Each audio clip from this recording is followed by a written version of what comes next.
Hi, Jeff. Thank you for hopping on our chat today, New Normal with B2B e-commerce. So you are our first guest, and it's great to have you on board. Do you want to quickly introduce yourself to the audience? Well, thanks, Ajuna, for having me. I'm privileged to be the first guest, so thanks for inviting me.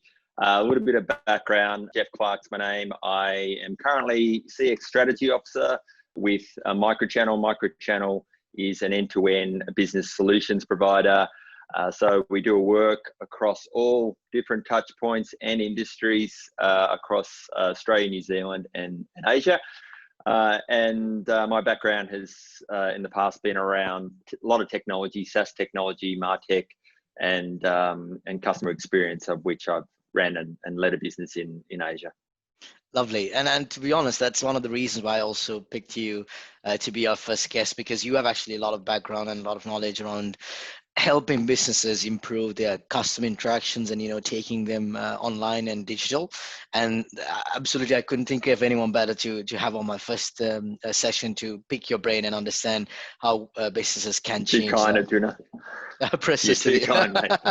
Thanks, Jeff. No, definitely, mate. I mean, yes, and we have worked together, and we have helped and done this together. So absolutely. So I think the first question I have, which is like a burning question, even when I'm talking to businesses today, I understand a lot of things have changed. Not in our business lives, but also in our personal lives, and a lot of things have been disrupted. So one question what I want to ask you first is, a lot of B2B businesses have traditionally done their businesses and dealt with customers very manually, offline, very traditional. But of course, this has been disrupted and changed over the last years, but with COVID-19, it's accelerated. So first of all, how is it looking for those traditional B2B businesses in your opinion?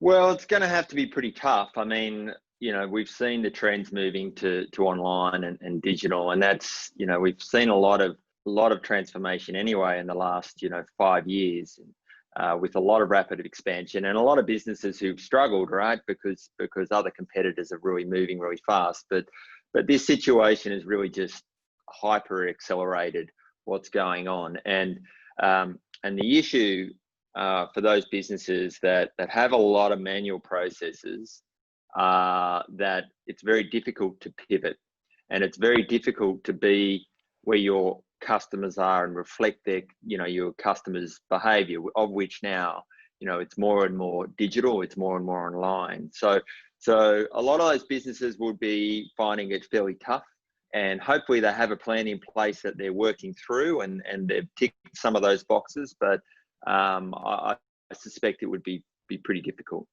Yeah, no, absolutely. I think last time you and I were speaking, we were also talking about how, this consumer experience that you and I are having today at home, buying stuff on Amazon, buying stuff on Woolies, buying stuff, online for our personal use, actually have disrupted how we also engage in our business relationships and other suppliers in the business. Well, and I think absolutely that, like you said, if you can't really reflect that experience, and if you can't be where customers are, it can be quite challenging in terms of, because especially if your competitors are doing that already, that could really affect you negatively as a business. No, yeah, absolutely, and of course, yeah.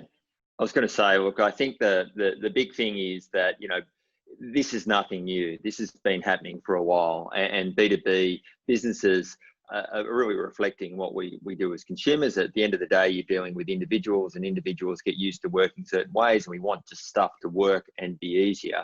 So B2B, some B2B businesses have really accelerated in that space, right? So if we think about technology businesses and B2B, that's their world. They're already doing that stuff. They've got self-service B2B portals and knowledge bases and support portals and whatever, education, all that sort of stuff. But if you're in a different sector and you haven't sort of thought about it, well then it's going to be it's time to start moving if you haven't already. Perfect. Yep, absolutely.